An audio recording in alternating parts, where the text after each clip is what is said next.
Welcome to my seat by the fire.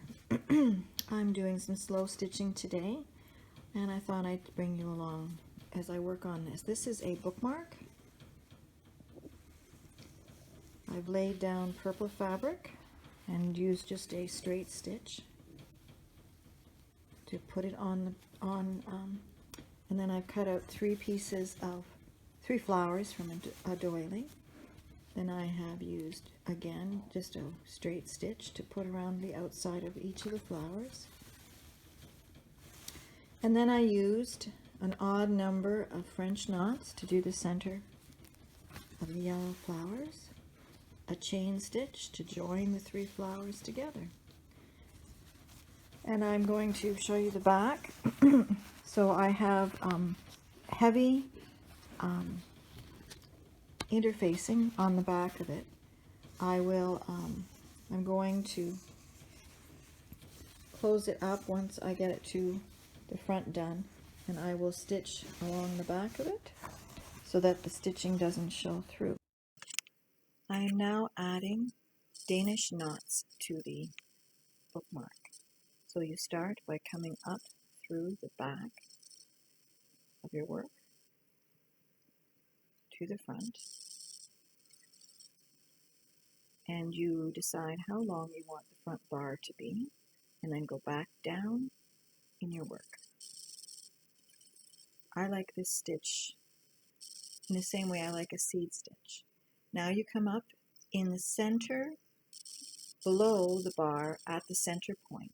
So below your bar at the center point, pull your thread through, and you go back down on the left side of your work, making sure that you don't go over top of your working thread, and pull it down.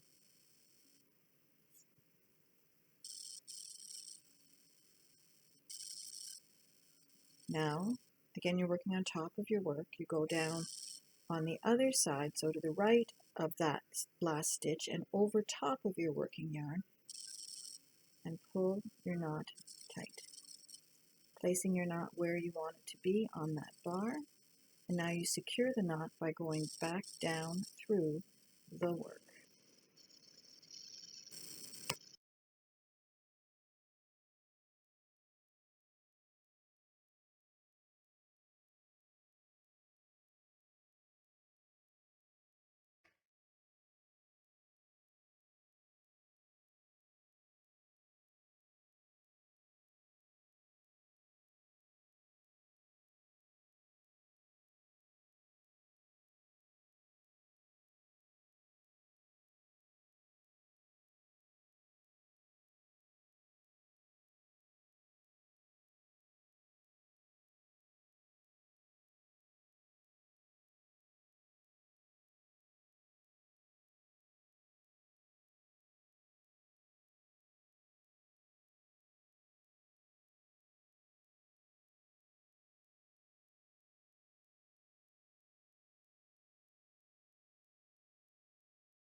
As you can see, I use the Danish knot in the same way I would use a seed stitch, placing it randomly around the bookmark to add interest, depth, character to the bookmark, not to create cohesive lines or flowers.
So I finished putting all of these knots around the flower, and I'm switching, and I'm now going to, I'll show you the example here.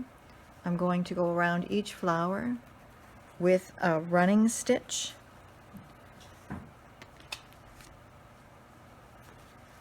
pardon me, a back stitch, with a back stitch. There it is there. And I'm using this metallic gold thread. And when using metallic threads, I always have a block of wax near so that I'm able to run the thread through the wax so it doesn't unthread itself.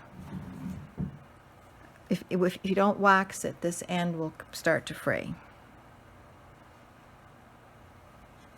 So I'm just going to go around a few of these to show you the stitch that I'm doing.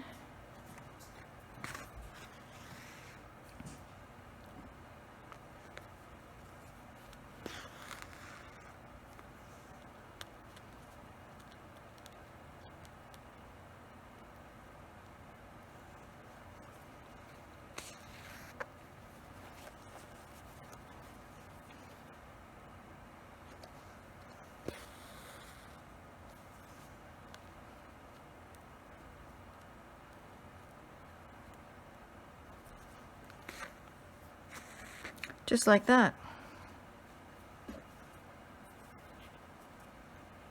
So I run it through the wax.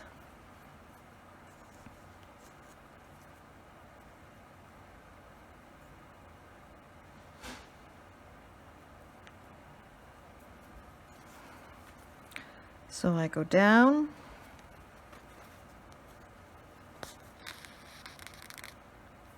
and then I come up the width or the length of the stitch that I want to make,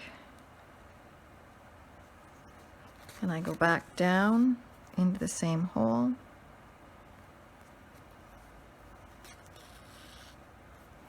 and then I come back up where that stitch ended and repeat the process.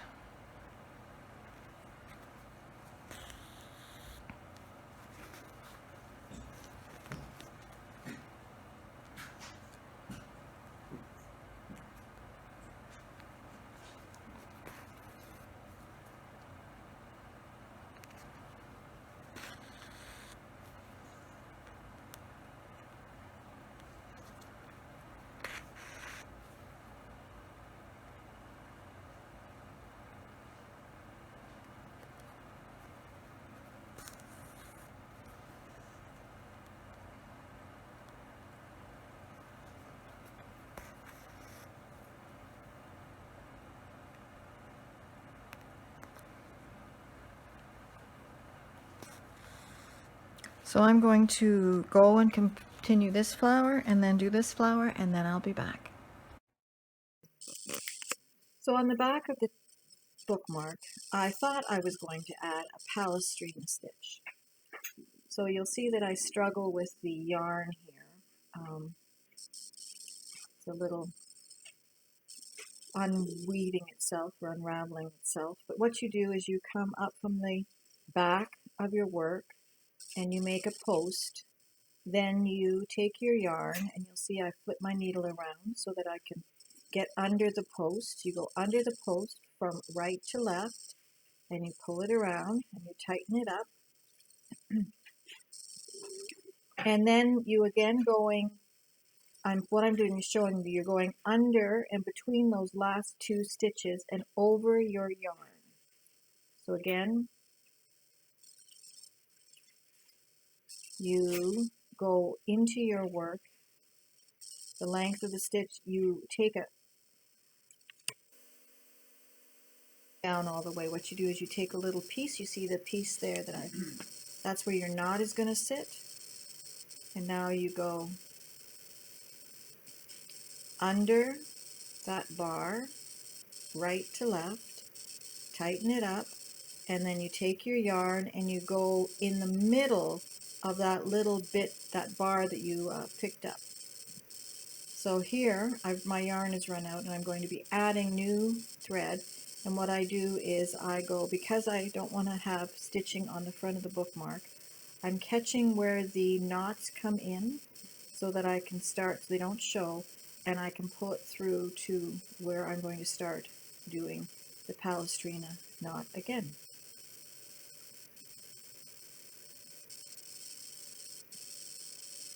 So I gently pulled it through so that it lays underneath the previous work.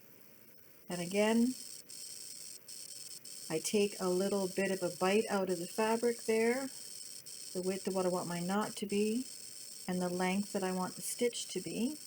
Pull my yarn through.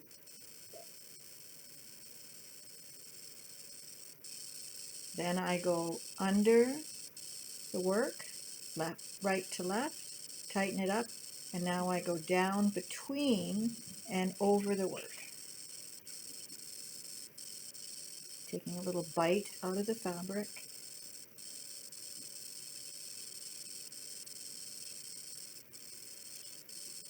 Pulling the yarn through. I'm going under the bar.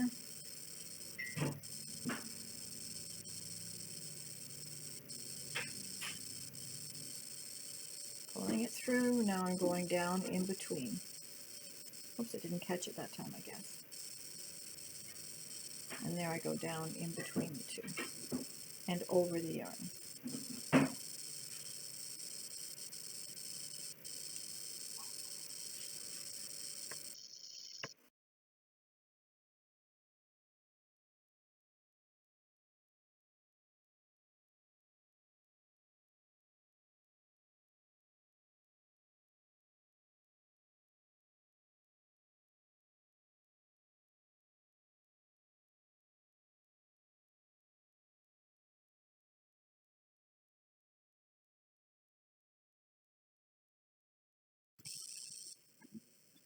I continue to work using the Palestrina stitch, and once I got it all done, I didn't like it.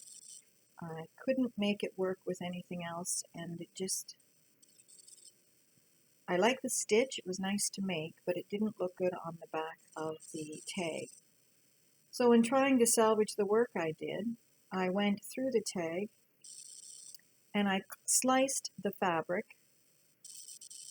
I sliced the thread where it runs straight, so just the knots poked out, and then a little tassel on the end. And that was a very interesting effect, but not what I was going for at the bottom of this bookmark. So I did what we're allowed to do in slow stitching is I took it all out. I deconstructed it. And I came up with a new back for the tag. So here's the back of the tag. What I did is I blind stitched on that strip of fabric and then the two pieces of ribbon on either side. Again, that is blind stitching. And then I added a piece of lace at the top, and I sewed, well, actually 2 pieces of lace from different doilies. And I replicated the flower that was on the front of the tag on the back. And I like that effect very much. I put a gold grommet at the top of it and some more of the purple ribbon that I added to the back. So this was a learning experience. I learned that the Palestrina stitch is not one that I want to use where there are other straight lines, I don't think. But I will use the Palestrina stitch and then cut it. So here is the finished bookmark. Thank you for spending time with me by my fireplace. And I hope to see you on the next slow stitching YouTube video. Bye.